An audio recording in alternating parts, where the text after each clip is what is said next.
दोस्तों, इस वीडियो को पूरा अवश्य देखें क्योंकि नवरात्रि में कोई लापरवाही ना हो, उसकी पूरी जानकारी डिटेल में बताई गई है।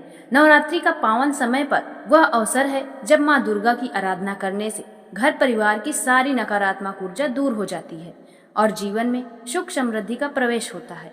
इस पर्व में हर एक नियम और विधि का पालन करना बेहद आवश्यक है क्योंकि अगर थोड़ी सी भी लापरवाही हुई तो उसका प्रभाव पूरे परिवार के जीवन पर पड़ सकता है। इसलिए ध्यान रखिए कि नवरात्रि के दिनों में किए गए सभी धार्मिक कार्य पूरी श्रद्धा और विधि विधान के साथ हो। नवरात्रि में सबसे पहले जौ बोने की परंपरा है।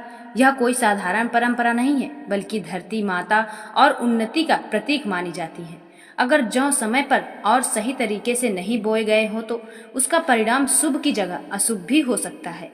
यही कारण है कि जौ बोते समय पूरी निष्ठा रखी जाती है और इस प्रक्रिया में कोई कमी नहीं छोड़नी चाहिए। इसी प्रकार अखंड ज्योति का महत्व भी अत्यधिक है।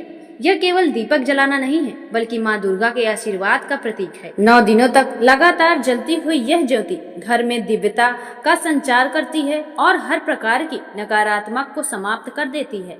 लेकिन अगर अखंड ज्योति बुझ जाए तो शुभ संकेत नहीं माना जाता है। इसलिए सावधान रहें कि पूरे नवरात्रि में दीपक में घी और बाती का ध्यान अवश्य रखा जाए। कलश स्थापना को भी नवरात्रि की सबसे महत्वपूर्ण विधि माना गया है। यह कलश भगवान विष्णु और जीवदायिनी शक्ति का प्रतीक है। पूजा स्थान पर इसे सही दिशा और विधि विधान से स्थापित करना बेहद आवश्यक है। अगर इसमें त्रुटि रह गई हो तो पूरे नवरात्रि का फल व्यर्थ हो सकता है। कलश के ऊपर रखा जाने वाला नारियल और आम के पत्ते माँ लक्ष्मी और समृद्धि का प्रतीक होते हैं।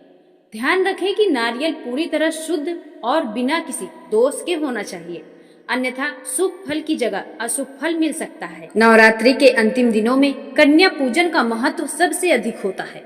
छोटी छोटी कन्याओं को माँ दुर्गा का स्वरूप मानकर पूजन और उन्हें भोजन कराना केवल धार्मिक दृष्टि से आवश्यक नहीं है बल्कि यह माँ को प्रसन्न करने का सबसे सरल एवं लाभकारी उपाय भी है। यदि कन्या पूजन की अनदेखी की जाए तो माँ की कृपा अधूरी रह सकती है। इसलिए यह कार्य अवश्य करें और पूरी श्रद्धा भाव से करें। दोस्तों, याद रखिए कि नवरात्रि का पर्व केवल दिखावे के लिए नहीं है। यह आत्मिक शुद्धि और माँ की शक्ति एवं भक्ति का समय है। अगर सभी नियम पूरे मन से किए जाएं तो माँ दुर्गा प्रसन्न होकर अपने भक्तों को सुख समृद्धि शक्ति और सफलता प्रदान करती हैं। लेकिन यदि विधियों की अनदेखी की जाए या लापरवाही बरती जाए तो इसका विपरीत असर भी हो सकता है। इसलिए चेतावनी रूप से कहती हूँ, कभी भी नवरात्रि की पूजा पद्धति को हल्के में बिल्कुल ना लें। जो भी भक्त जौ बोता है, अखंड ज्योति जलाता है, कलश और नारियल की स्थापना करता है और कन्याओं का पूजन करता है, उसके घर में माता रानी की विशेष कृपा बनी रहती है। वहीं जो लोग इन नियमों की अनदेखी करते हैं उन्हें जीवन में बाधाओं और कठिनाइयों का सामना भी करना पड़ता है। इसलिए आप सभी भक्तों से पूरी श्रद्धा और सही विधि विधान के साथ नवरात्रि का पालन करें।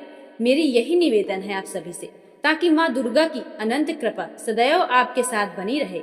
अगर आप हमारे चैनल में पहली बार आए हैं तो वीडियो को लाइक करके चैनल को अवश्य सब्सक्राइब करें और कमेंट बॉक्स में जय माता दी लिखना बिल्कुल भी न भूलें। तो एक बार प्रेम से बोलिए, जय माता दी।